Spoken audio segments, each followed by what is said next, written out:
یہاں میں ایک پوائنٹ کی بات ضرور کروں گا آپ سے.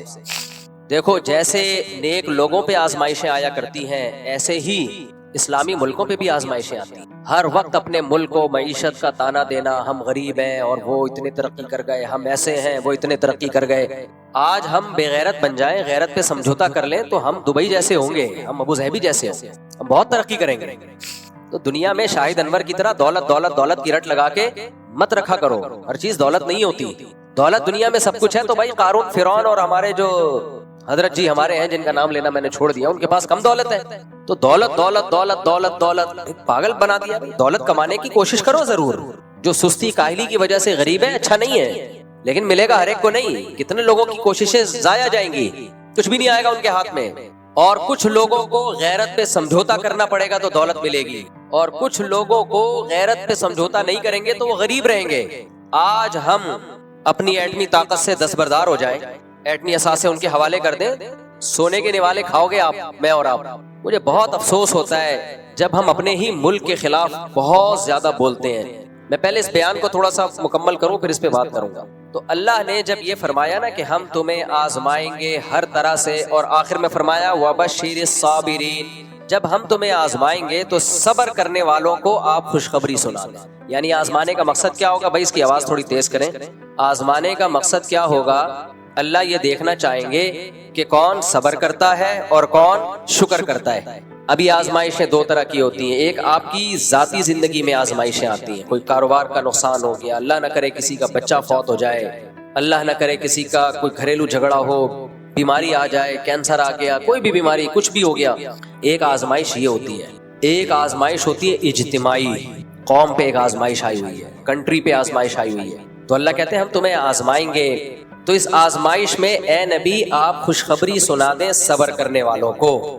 خوشخبری سنا دیں صبر کرنے والوں کو. صبر کسے کہتے ہیں اس کو سمجھنے کی ضرورت ہے. ہم میں ہر شخص سمجھتا ہے کہ میں اس مصیبت میں صبر کر رہا ہوں. نا، یہ میرے اور آپ کے کہنے سے ہم صابر نہیں کہلائیں گے. اللہ کہے گا کہ تم صبر کر رہے ہو تو یہ پھر مانا جائے گا کہ ہم کیا ہیں؟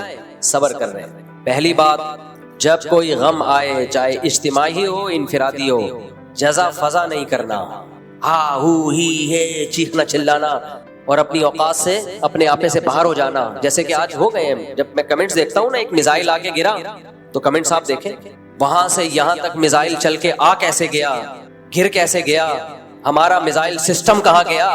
یہ رونا وہ دیہاتوں میں جو عورتیں نہیں ہوتی یہ جنازے دیکھ کے پیٹ رہی ہوتی ہیں، یہ وہ اسٹائل ہے.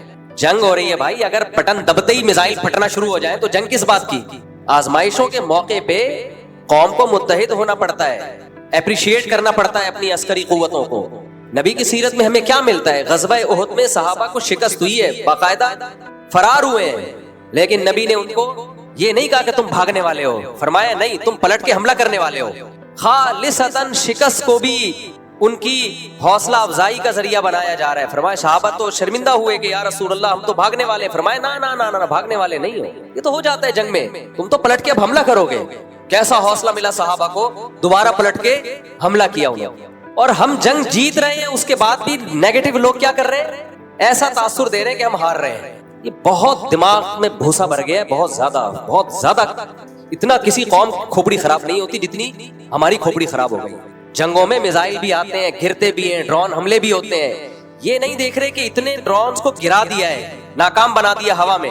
جن ڈرونز کو ہٹ کر کے گرایا ہے نا، اس پہ بھی یہ تبصرہ یہاں تک آنے کیوں دیا؟ نہیں، یہی بات میرا خیال ہے. یہاں تک اب جو فوجی ترجمان ہیں ان کے مسلسل وضاحتی بیانات، ایکچولی ہم نے آنے اس لیے دیا کہ اتنی ہائٹ پر تباہ کرنے کے لیے زیادہ بڑے میزائل چاہیے تھے تو ہم چاہ رہے تھے نیچے آئیں. اب وہ لڑے گی فوج یا وضاحتی بیانات دیتی رہے گی؟ وہ قوم کو ایک ایک پٹاخہ پھاڑنے پر بھی بتائے گی یہ بم ہم نے اس لیے پھوڑا تھا کہ ایکچولی یہ وجہ تھی، اور یہ میزائل اس لیے آنے دیا تھا یہاں تک، ایکچولی یہ وجہ تھی. جنگ گئی تیل لینے. کبھی کبھار ایسی اتنی ڈپریشن ہوتی ہے. میرا کوئی ذاتی مفاد نہیں ہے. ایک تو پازیٹیو بات کرو، لوگ درباری ملا، سرکاری ملا، فوج سے پیٹ، یہ بکواس شروع کر دیتے ہیں. خدا کی قسم لا الہ الا اللہ، مسجد کے ممبر میں بیٹھا ہوں، 5 روپے تو دور کی بات، 5 آنے بھی ابھی تک کسی فوجی کی طرف سے ہم کو نہ ملے، نہ ملنے کی کوئی امید ہے. ہمارا تو مدرسہ جامعۃ الرشید وہ بیچارہ اس کی تنخواہیں رکی ہوئی ہیں. ابھی رمضان میں چندہ کر کے ہم نے ان کو تنخواہیں پوری کی ہے. نہ فوجیوں سے جامعۃ الرشید کوئی مراعات لے رہے ہیں، نہ ہم لے رہے ہیں. ہم ملک بچانے کی فکر میں لگے ہوئے ہیں. ملک گیا تو میری اور آپ کی واٹ لگے گی. لاشیں یہاں 24 کروڑ عوام ہے،